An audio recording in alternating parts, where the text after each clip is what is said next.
Olá, se você chegou até aqui, é porque você está interessado em pesquisa de engajamento, entender como que funciona e como que você pode ter uma pesquisa de engajamento que funcione bem efetivamente para entender o que é importante para os seus funcionários e ter condições de traçar planos de ação que são realmente efetivos e que vão te ajudar a mudar processos que devem aumentar o engajamento, produtividade e, por consequência, o retorno da tua operação.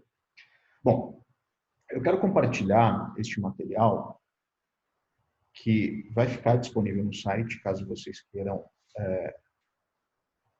consultar na sequência. E aqui a gente reuniu os principais pontos que realmente pesam uma pesquisa de engajamento. Isso vem tanto de pesquisa que a gente faz na Numera para compor as nossas... pesquisa acadêmica aqui, que a gente faz para compor os nossos projetos de consultoria que tratam de pesquisa de engajamento, e também de bastante aprendizado que a gente teve ao longo da aplicação de pesquisas com os nossos clientes. Bom, o primeiro ponto que eu queria discutir é que existem dois grandes problemas vinculados às pesquisas de engajamento que vocês encontram no mercado. O primeiro é, elas não descrevem de modo preciso a necessidade dos colaboradores. E o segundo é, tomadores de decisão não conseguem gerar plano de ação que sejam efetivos com os resultados que são gerados por essas pesquisas de engajamento. O primeiro ponto aqui, quando eu digo que elas não descrevem de modo preciso, tem uma coisa interessante aqui que é o seguinte, uma pesquisa de mercado, uma pesquisa de prateleira, ela em geral tem o objetivo de ser aplicada por uma quantidade bastante grande de empresas. E empresas que divergem em uma série de aspectos, seja mercado de atuação, tamanho da empresa, região geográfica, enfim, há uma diversidade de classificações possíveis que podem fazer com que uma empresa seja diferente de outra e ambas vão usar uma mesma pesquisa de mercado. Então, pelo fato dessa pesquisa de mercado ter que ser ampla e genérica o suficiente para ser aplicada nesses mais diversos tipos possíveis de empresa, acaba que essa pesquisa não incorpora aspectos que são específicos de um segmento de mercado, que são específicos de um tipo de operação, que são específicos de um tipo de indústria. E se elas já não conseguem capturar esses aspectos que são específicos de um grupo menor de empresas, tem menos capacidade ainda de capturar aspectos que são muito específicos da operação daquela empresa, da sua empresa.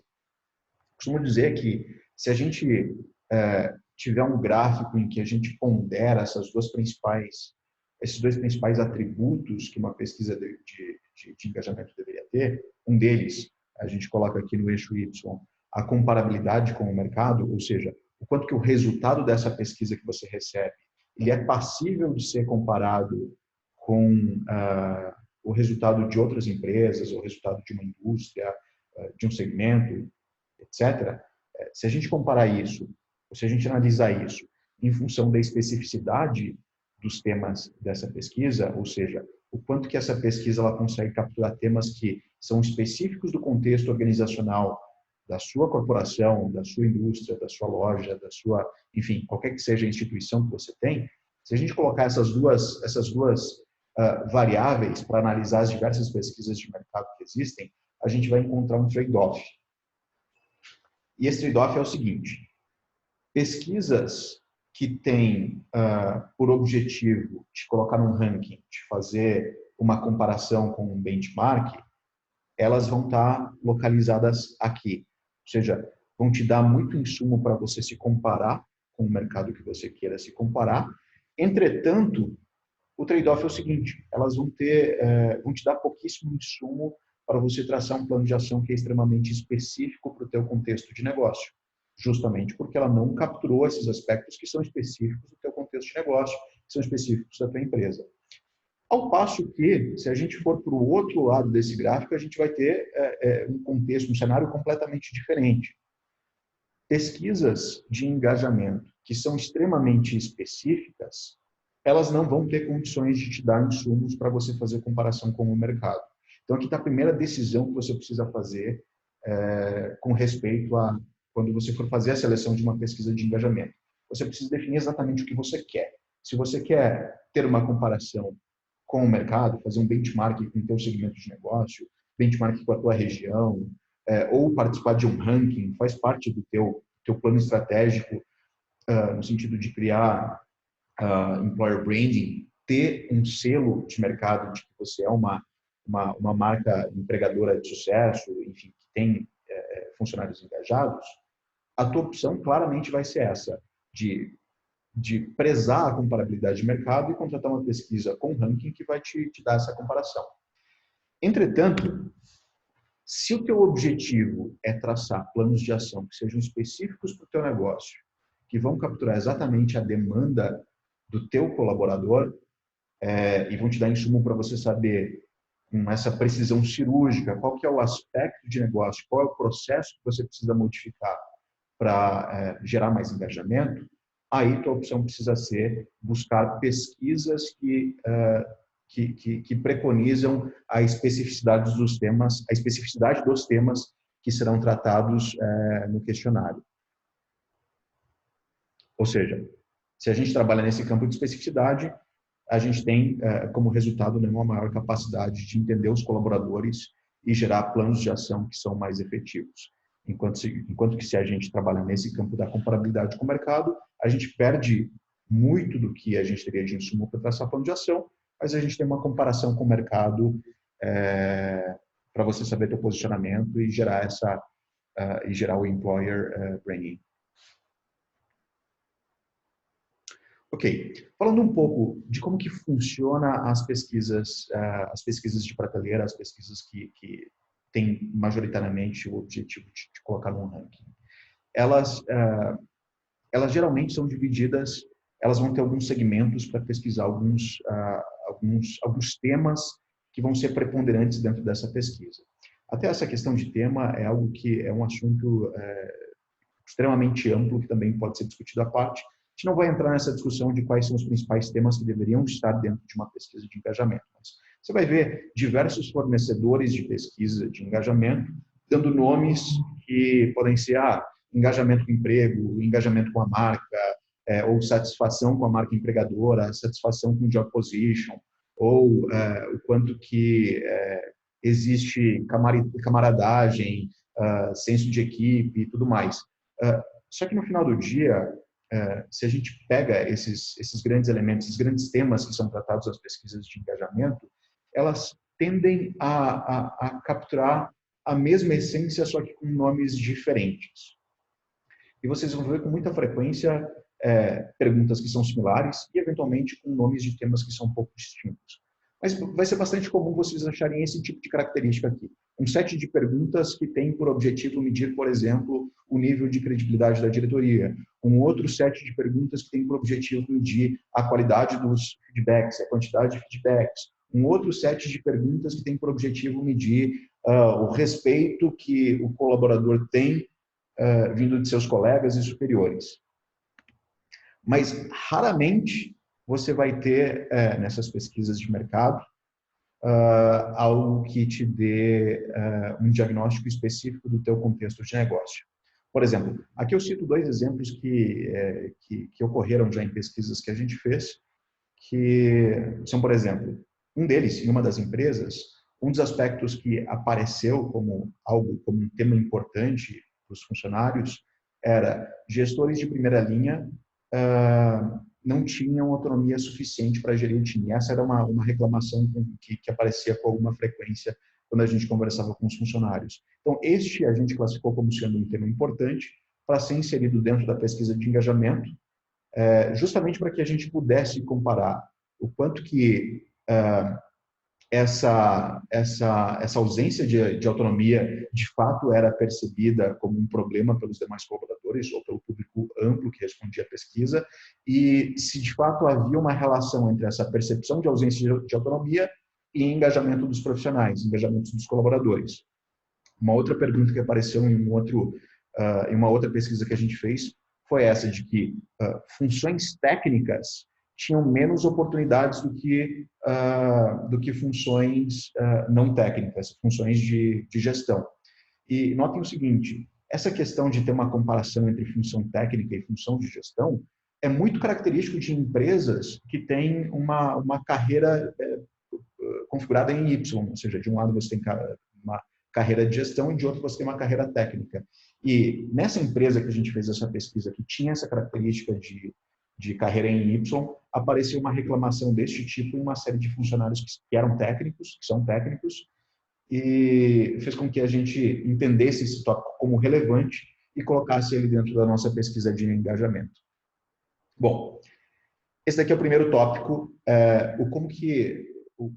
por que as pesquisas falham em capturar essas percepções do que ocorre de fato com os colaboradores. Porque elas não têm essa capacidade, não têm perguntas que são específicas para ter esse senso do que está acontecendo na prática. O principal objetivo é se ter uma pesquisa ampla o suficiente para ser aplicada nos mais diversos tipos de empresas, ou seja, genérica o suficiente para ser aplicada nos mais diversos tipos de empresa e ainda assim gerar um resultado que pode ser comparado nessas diversas empresas respondentes. O segundo ponto é, os tomadores de decisão eles não conseguem gerar planos de ação que são efetivos com os resultados que são gerados para a pesquisa de engajamento. Isso se deve ao fato de que as pesquisas geralmente te dão um dado bruto. Você normalmente vai receber um gráfico como esse aqui, só que esse gráfico não tem análise. Ele só pega a quantidade de respondentes para cada uma das assertivas e mostra para você como uma visão gráfica. Então, por exemplo, a primeira assertiva, os gestores evitam o favoritismo. 100% das pessoas que responderam essa pergunta, elas concordam que os gestores evitam o favoritismo. Ao passo que lá embaixo existe um sentimento de família ou um sentimento de equipe por aqui. 100% das pessoas que responderam essa pergunta, elas discordam que exista um senso de família ou um senso de equipe na empresa que foi pesquisada. Ok, você ter esse resultado por assertiva, mas quando você for traçar um plano de ação, qual é o plano que você vai traçar? É o de criar alguma ação para fazer com que as notas mais baixas sejam elevadas? Não necessariamente é isso que vai fazer com que o engajamento dos seus funcionários aumente. Então, o grande ponto aqui de os tomadores de decisão não conseguirem criar plano de ação efetivo é você recebe geralmente uma análise ou você recebe geralmente um resultado que não contém uma análise. Ele só contém os dados brutos demonstrados de forma gráfica. Você está vendo isso num formato que é de escala Likert plotado. É muito comum você também ver isso nesse formato de heatmap. E, invariavelmente, quando a gente faz esse tipo de projeto nas empresas, como um projeto de consultoria, o que as pessoas de negócio tendem a fazer é olhar as notas mais baixas e criar plano de ação para essas notas que são baixas. E não necessariamente são as notas baixas, as notas vermelhas, né? Essas notas, por exemplo, representadas por 30 e alguma coisa, 40, 50, não é aumentando essas notas que necessariamente a gente vai fazer com que o engajamento aumente. Por vezes, pode ter, sei lá, uma nota intermediária entre os 60 e 70, se a gente fizer com que essa nota de 60 a 70 vá para 80, 90, isso tem um efeito muito maior em engajamento dos colaboradores do que aumentar uma nota de 40 para 60. E isso se faz por meio de uma análise. Então, o ponto fundamental aqui é, as pessoas não conseguem traçar plano de ação porque elas só recebem um dado bruto. Elas não recebem uma análise. A análise deveria indicar quais são os aspectos que, se forem aumentados, também vão aumentar o engajamento. E quais são os aspectos que, se a nota for diminuída, também vão gerar algum tipo de decréscimo no engajamento dos colaboradores. Ok, sabendo desses dois principais pontos, a pergunta que resta agora é como que fazemos para criar pesquisas melhores? E foi justamente pensando nesses dois pontos, que são os aspectos fundamentais, que são negativos de pesquisa de mercado, que a gente trouxe uma solução diferente, uma abordagem diferente para fazer a nossa pesquisa de engajamento. E aí são essas as duas recomendações. A primeira, incorpore as demandas específicas dos seus colaboradores no questionário.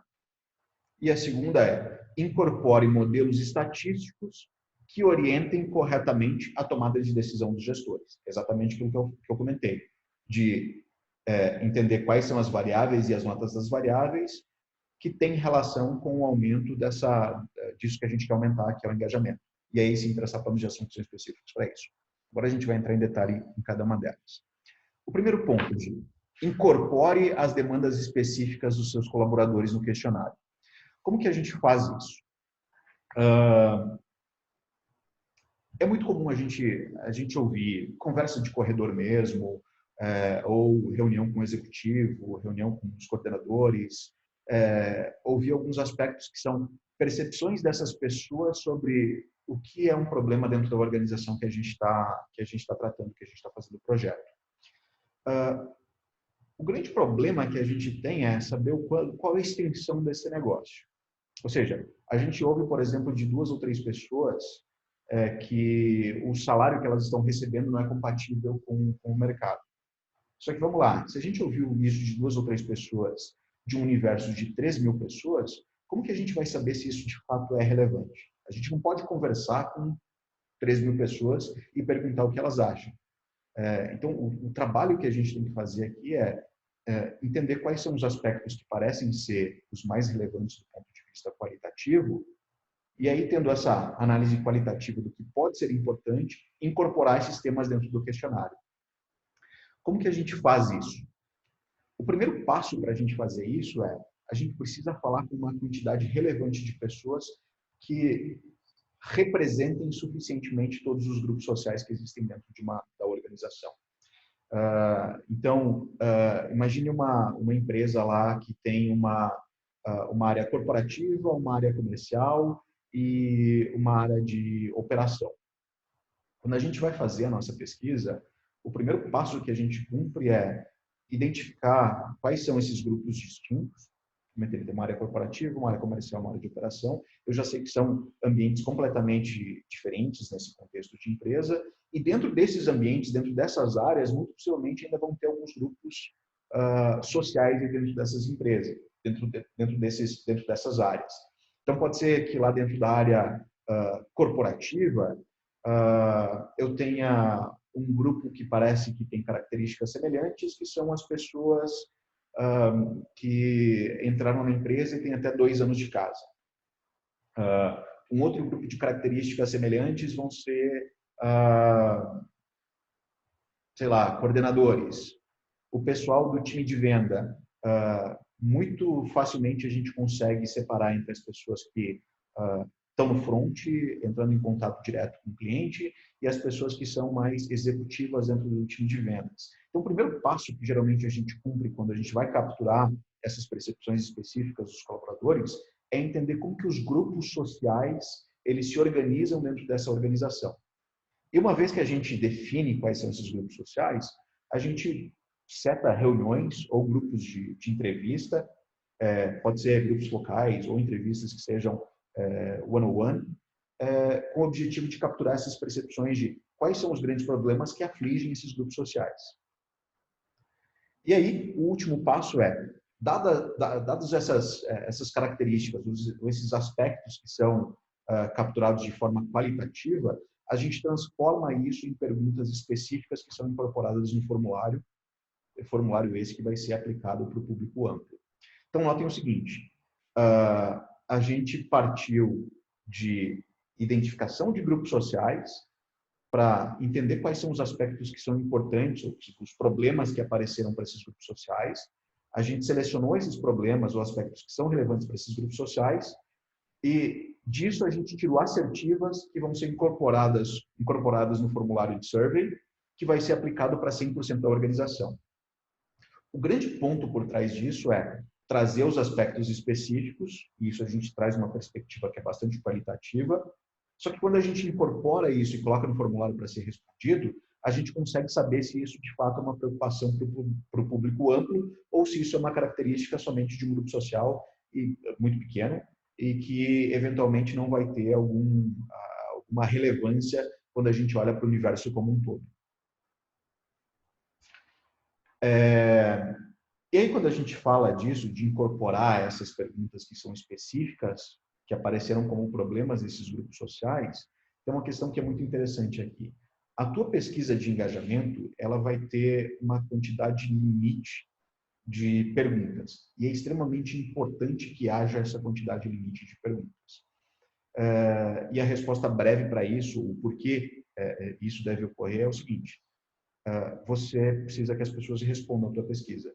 Então, quanto menos perguntas você tiver, quanto menos você incomodar as pessoas para responderem a tua pesquisa, maior engajamento, maior sucesso, maior taxa de sucesso nas respostas você vai ter. Então, uma conta que você precisa equilibrar.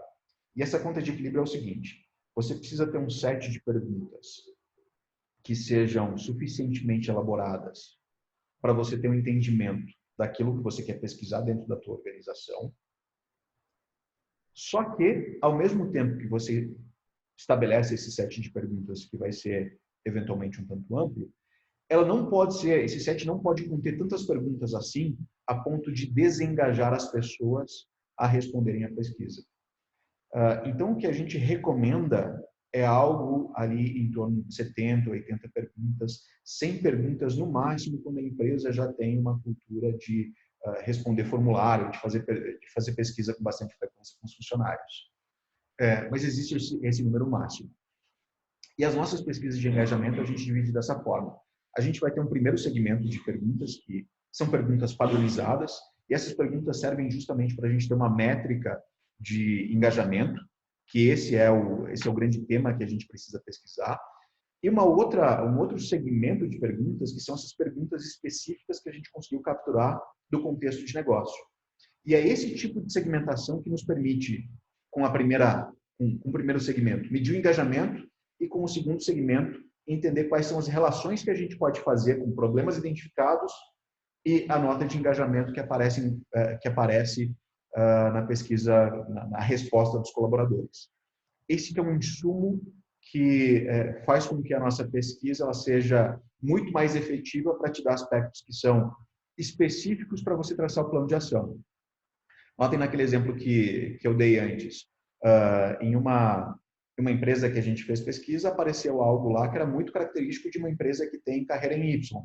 Ou seja, as pessoas do time técnico, elas achavam que tinham menos oportunidades do que o time de gestão. Isso apareceu muito em função daquele ser o contexto de negócio daquela empresa. Se fosse uma pesquisa genérica, muito possivelmente esse tipo de coisa não teria aparecido como um insumo para se traçar um plano de ação. O próprio exemplo está aqui, né?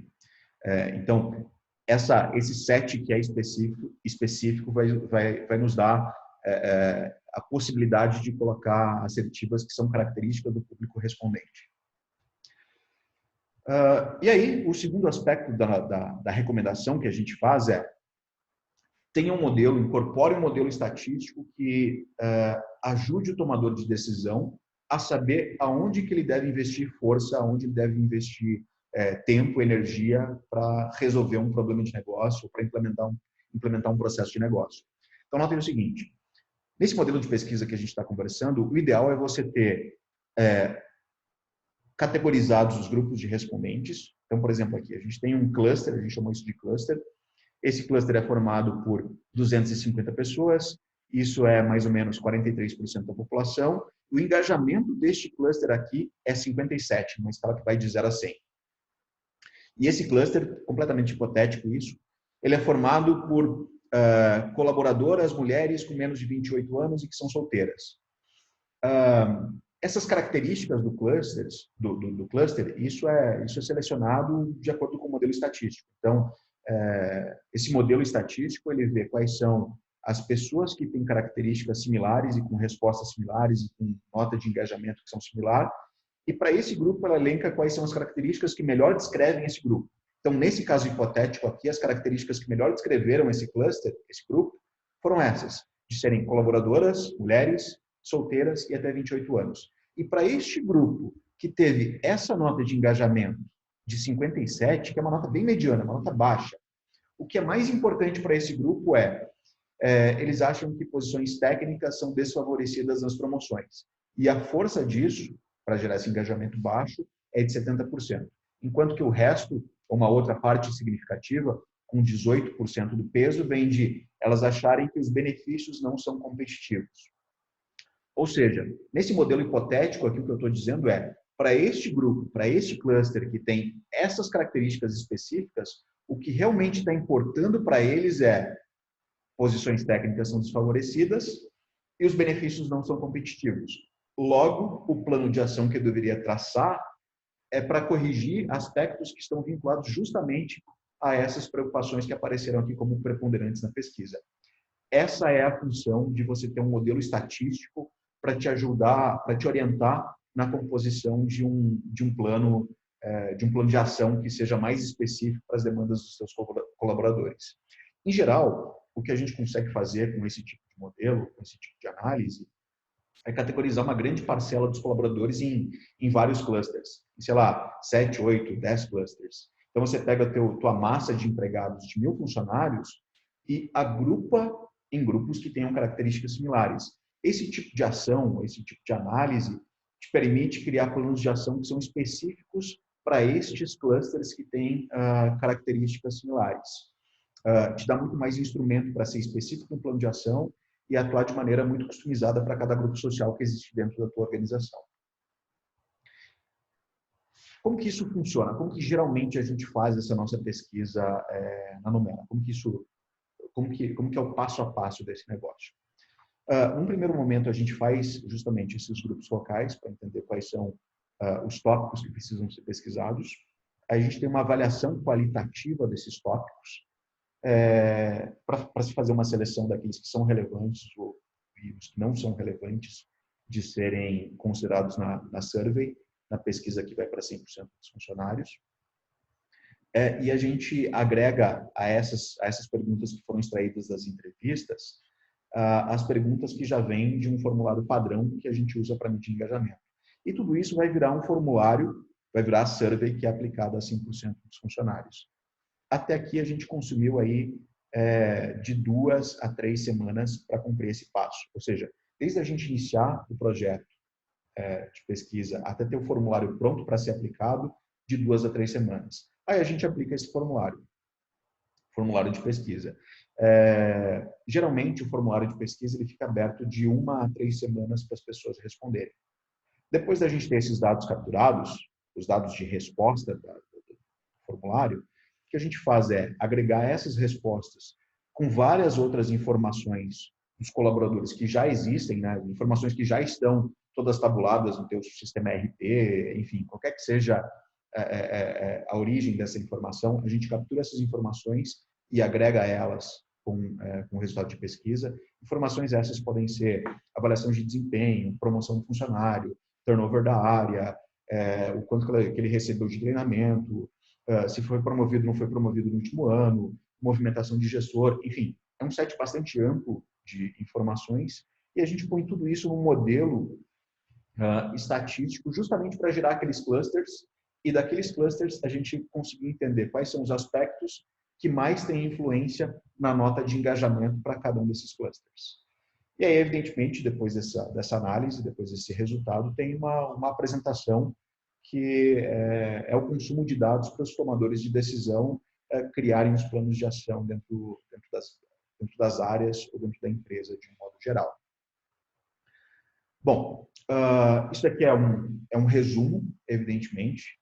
Esse tema engajamento, pesquisa de engajamento, é um tema que é extremamente amplo, mas é algo que aparece na grande maioria das empresas, empresas de pequenas a grande porte.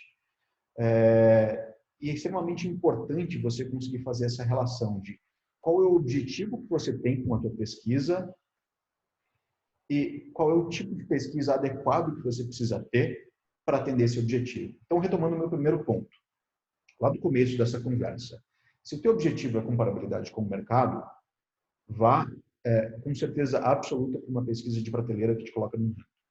Porque o teu objetivo é justamente esse. Saber como que você está quando se compara com o mercado, com outros players, enfim, com qualquer coisa que você queira se comparar. Entretanto, se o teu objetivo é entender especificamente o que é importante para os teus colaboradores e saber quais são os aspectos específicos do teu contexto de negócio que estão vinculados com o engajamento, aí você precisa abrir mão dessas pesquisas de mercado ou a pesquisa que tem por objetivo o ranking. E você precisa implementar uma pesquisa que trate desses aspectos que levam em conta o teu contexto, levam em conta tudo que é importante para os teus colaboradores. E foi justamente pensando em atender esse público de empresas, empresas que têm esse tipo de demanda, que a gente criou a nossa pesquisa. Se você tiver interesse, se esse for o tipo adequado de pesquisa que você precisa dentro da tua empresa, esses aqui são os nossos contatos. Tem o contato @Numera. Fiquem à vontade para mandar e-mail. Tem também esse telefone, esse nosso telefone, que a gente pode responder dúvidas por lá. Pode ligar, mandar o WhatsApp, enfim, a forma que for de preferência para entrar em contato. E se tiver dúvida ainda sobre engajamento, fique à vontade para falar com a gente, não só por esses contatos, tem também as nossas redes sociais, tem LinkedIn, tem Instagram. Faz a pergunta, a gente vai ter o maior prazer em discutir o tema.